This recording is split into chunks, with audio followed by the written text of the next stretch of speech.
जय हिंद। आप सभी स्टूडेंट को स्वागत है आप सभी छात्रों का आज की क्लास में। प्यारे बच्चों, आज संडे है, इसी के लिए हमने आप सभी बच्चों के लिए आज हिंदी का एक छोटा सा टेस्ट रखा है। आप सभी बच्चे इन सारे क्वेश्चन का आंसर ज़रूर करेंगे और इस टेस्ट को सही दे। इसमें कुल 15 क्वेश्चन हैं। आप सभी बच्चे इन सारे प्रश्नों का भी उत्तर सही देंगे, ऐसी हम आशा करते हैं। तो चलिए जल्दी से आज के टेस्ट को शुरू करते हैं। चलिए पहले प्रश्न को देखेंगे। पहला क्वेश्चन है, बड़े भाई किस लेखक की रचना है। सबसे पहले आप सभी बच्चों को बताते हैं कि आपको टेस्ट कैसे देना है। सबसे पहले आप एक कलम और कॉपी ले लें।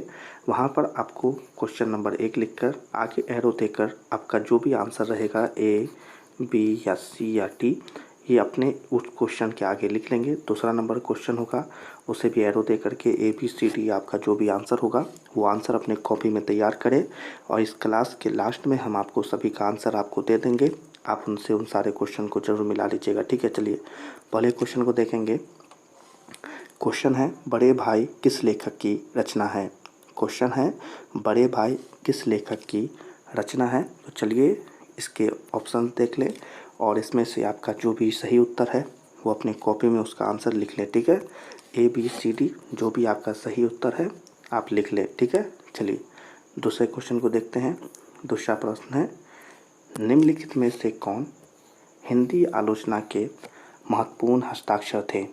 क्वेश्चन है, निम्नलिखित में से कौन हिंदी आलोचना के महत्वपूर्ण हस्ताक्षर थे, ठीक है। चलिए क्वेश्चन देख लिया, आंसर देख ले और जो भी आपका सही आंसर है अपने कॉपी में उसे लिख ले, ठीक है। ABCD आपका जो भी आंसर है वो कॉपी में लिख लिए। चलिए अगले क्वेश्चन को देखें। अगला क्वेश्चन है, कौन मनुष्य के संपूर्ण जीवन से संबंधित है। क्वेश्चन है, तीसरा नंबर क्वेश्चन है, कौन मनुष्य के संपूर्ण जीवन से संबंधित है, ठीक है। चलिए इसके आंसर्स को देख लें और जो भी इस क्वेश्चन का आंसर है आपको पता है अपनी कॉपी में लिख लें, ठीक है। लिख लिया। चलिए अगले क्वेश्चन को देखते हैं। अगला क्वेश्चन है, वह विचारधारा जो चेतना या भाव को मूल पदार्थ मानती हो उसे क्या कहते हैं। क्वेश्चन है, वह विचारधारा जो चेतना या भाव को मूल पदार्थ मानती हो उसे क्या कहते हैं। चलिए इसके आंसर्स को देखें और जो भी आपका आंसर है अपने कॉपी में लिख लें। चलिए अगले क्वेश्चन को देखते हैं। अगला प्रश्न है, सारे यूरोप के लोग किस सभ्यता से प्रभावित थे। क्वेश्चन है, 5वां नंबर क्वेश्चन, सारे यूरोप के लोग किस सभ्यता से प्रभावित थे। चलिए इसके आंसर्स को देख लें और जो भी आपका आंसर है अपने कॉपी में लिख लें। चलिए अगले क्वेश्चन की तरफ बढ़ते हैं। अगला प्रश्न है, शैली और बायरन कहाँ के थे। 6वां नंबर क्वेश्चन, शैली और बायरन कहाँ के थे। क्वेश्चन सुन लिया। चलिए अब आंसर देखें और जो आपका सही आंसर है उसे अपने कॉपी में लिख लें। लिख लिया। चलिए अगले क्वेश्चन की तरफ बढ़ते हैं। अगला प्रश्न है, जारशाही में थी। 7वां नंबर क्वेश्चन है, जल्दी से देखें, जारशाही में थी। चलिए इसके आंसर्स को देखें और जो भी आपका सही आंसर है अपने कॉपी में ज़रूर लिख लें, ठीक है बच्चों। चलिए अगले क्वेश्चन की तरफ बढ़ते हैं। अगला प्रश्न है, रूस की क्रांति कब हुई थी। 8वां नंबर क्वेश्चन, रूस की क्रांति कब हुई थी। चलिए क्वेश्चन देख लिया, आंसर्स देखें और जो भी आपका सही आंसर है अपनी कॉपी में ज़रूर लिख लें। चलिए अगले क्वेश्चन की तरफ बढ़ते हैं। अगला प्रश्न है, व्यास जी और वाल्मीकि जी की रचना है कर्मशः, माने इसमें से व्यास जी और वाल्मीकि जी की रचना है कर्मशः। क्वेश्चन देख लिया। चलिए आंसर भी देख लें और इसमें से जो भी आपका सही उत्तर है अपने कॉपी में ज़रूर लिख लें। ABCD जो भी सही है लिख लिया। चलिए अगले क्वेश्चन की तरफ बढ़ते हैं। अगला प्रश्न है, परंपरा का मूल्यांकन किसकी पुस्तक है। क्वेश्चन है, परंपरा का मूल्यांकन किसकी पुस्तक है। क्वेश्चन सुन लिया। चलिए आंसर को देखें और जो भी आपका आंसर है अपने कॉपी में ज़रूर लिख लें, ठीक है। ABCD जो भी आपका आंसर है अपने कॉपी में ज़रूर लिख लें।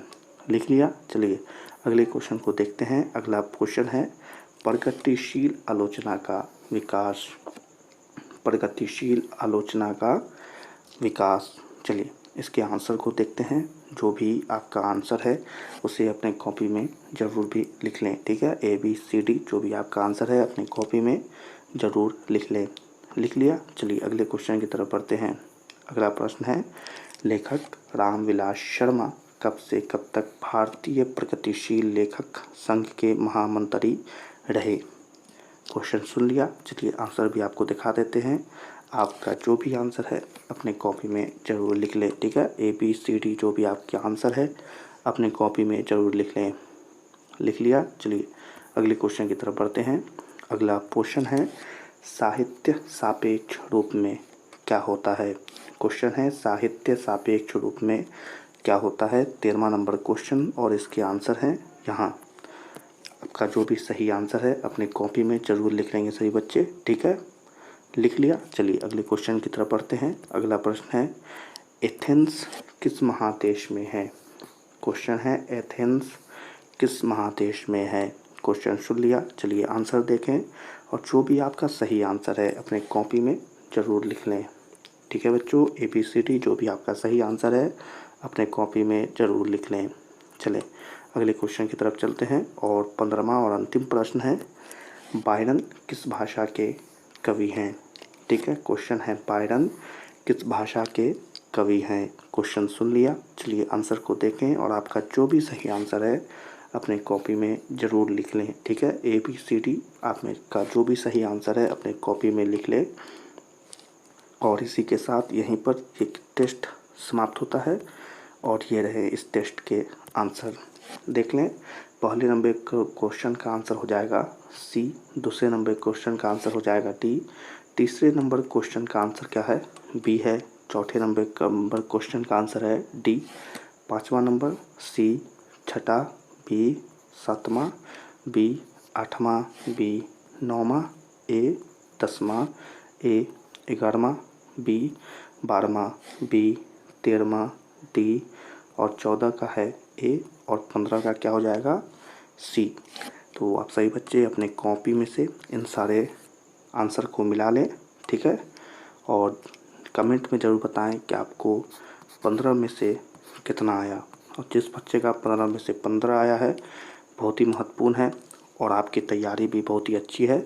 यदि अगर ये 15 में से 15 ना आया हो, 15 में से 10 आया हो, 11 आया हो, 12 आया हो या किसी बच्चे का 5 ही आया हो, तब भी आपको मायूस नहीं होना है, ठीक है। अपनी मेहनत को जारी रखें और अपनी परीक्षा के लिए हमेशा तत्पर रहें और तैयारी करते रहें। सभी छात्रों से मिलेंगे अगली क्लास में, तब तक के लिए आप सभी छात्रों को जय हिंद।